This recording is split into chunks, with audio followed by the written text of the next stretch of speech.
ক্ৰমাৎ আকৰ্ষণীয় হৈ পৰিছে বৰপেটা সংসদীয় সমষ্টিৰ নিৰ্বাচন। এফালে CPIMৰ প্ৰাৰ্থী মনোৰঞ্জন তালুকদাৰে চলাইছে তীব্ৰ নিৰ্বাচনী প্ৰচাৰ। আনফালে দুলু আহমেদেও নিৰ্দলীয় হলেও কিন্তু প্ৰচাৰ অভিযান তীব্ৰতৰ কৰিছে।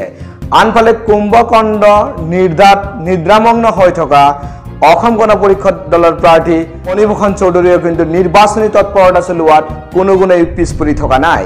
CPIMৰ প্ৰাৰ্থী মনোৰঞ্জন তালুকদাৰে আনিছে এক গভীৰ অভিযোগ। গগপৰ প্ৰাৰ্থীজনে আজি পাৰ্লামেণ্টত গৈ পেলাই অসমৰ জ্বলন্ত সমস্যাসমূহ কেনেধৰণে উত্থাপন কৰিব এইটো আমাৰ সন্দেহ আছে। নিশ্চিতভাৱে তেওঁ কোনো ধৰণৰ ভূমিকা পালন কৰিব নোৱাৰিব। আমাৰ ৰাজ্যখনৰ পৰা বিধানসভা লোকসভাত নিমাতী কন্যা সাজি নিদ্ৰামগ্ন থকা কাজি প্ৰাৰ্থীসকল জয়ী হৈ যোৱাৰ ফলতে অসমৰ প্ৰাপ্য আমি হেৰুৱাইছো। আপোনালোকে জানে 14 চনতে ভাৰতীয় জনতা পাৰ্টি ক্ষমতাত আহি অসমৰ কাৰণে থকা বিশেষ অধিকাৰ যি আছিল আমাৰ বিশেষ অধিকাৰ উঠাই দি পেলাই আমাৰ ৰাজ্যখনক জৰ্জৰিত কৰিছে। আজি ৰাজ্যখন ঋণগ্ৰস্ত। আমি বাজেট ধাৰ্য কৰিছো 1,42,000 কোটি টকা, কিন্তু আজি হিমন্ত বিশ্ব শৰ্মাৰ চৰকাৰে 1,52,000 কোটি টকা ঋণ ল'ব লগা হৈছে।